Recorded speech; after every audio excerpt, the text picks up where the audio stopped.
Good morning everyone. Everybody! Good afternoon, good evening sa ating lahat. Nandito po kami ngayon sa part daw to ng Niagara region. May apple picking po kami ngayon. Instruction time na. Okay, good morning. Welcome. Ito po yung aming mga kasamahan. I'm Tia and Michelle Telfer. Michelle's inside, not the other one. So you get me today and all these lovely young people to help you out. Have you all been here before? Yes. Perfect. Okay. So we've got a 10-pound bag of apples, which is $10. We have $10 a daw. 20-pound bag.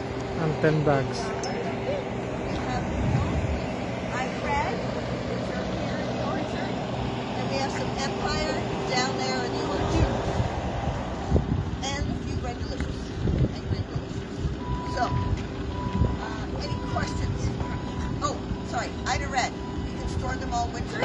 Put them in a box with some newspaper, and they will store all winter. Empire and Ida Red are both great for eating, perfect, eating, cooking, baking. Oh, So, yun. any questions? Gala is the first apple that is on the line.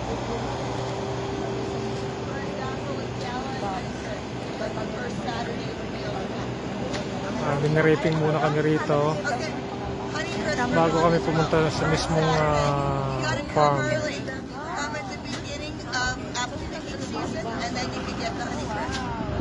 First day. Yes, we have Red Delicious. Actually, meron na rito eh. Bigyan ko lang kayo ng idea. Ano, matak na.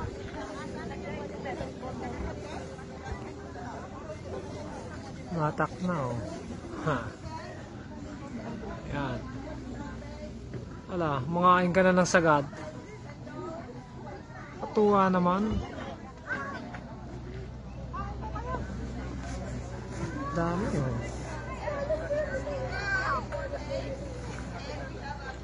May idea na kung gagawin dito.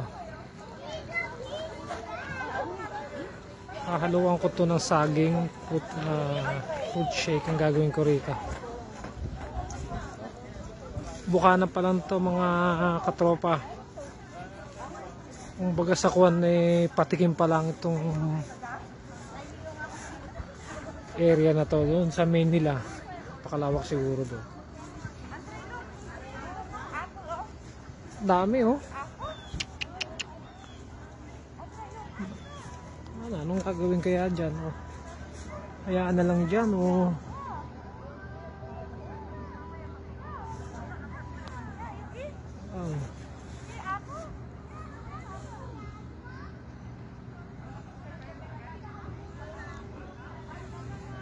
Kasama pa yung weather, hindi umulan kasi yung forecast kagabi ulan na 70% chance of rain. So thanks God at napagbigyan tayo ngayong araw na to.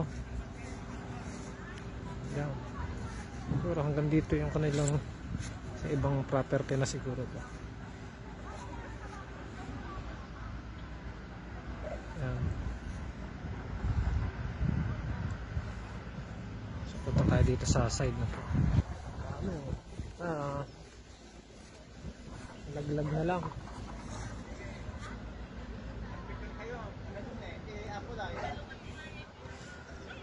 You are the apple of my eye.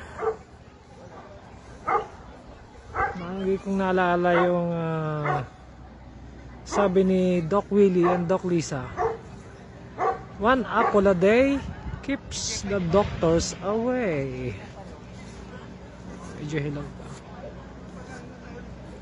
Ganda yan sa puso. Maraming benefits siya. Search na lang niya sa Google. Actually, ito yung pagkantong season. Ito na yung pinaka merienda ko sa company. Mas magaling kaysa sa mga matatamis na tinapay o kung ano man.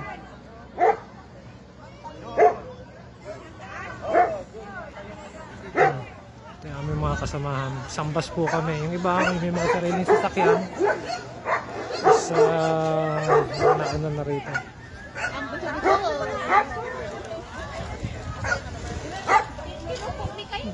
Aso.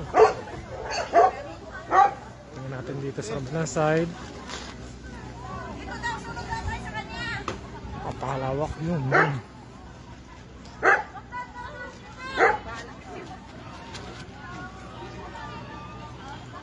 Sa likod na yun.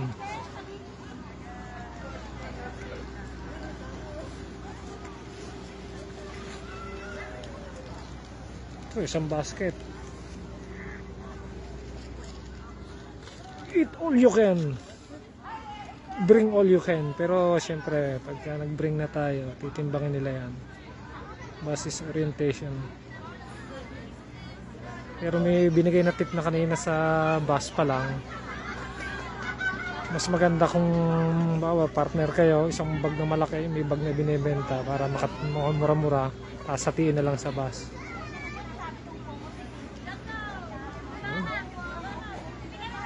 Okay guys, sana nag-enjoy kayo. Tingnan natin ulit yung part 2 kasi medyo hahaba itong video para makover natin yung ibang location. Okay? Bye bye! See you again!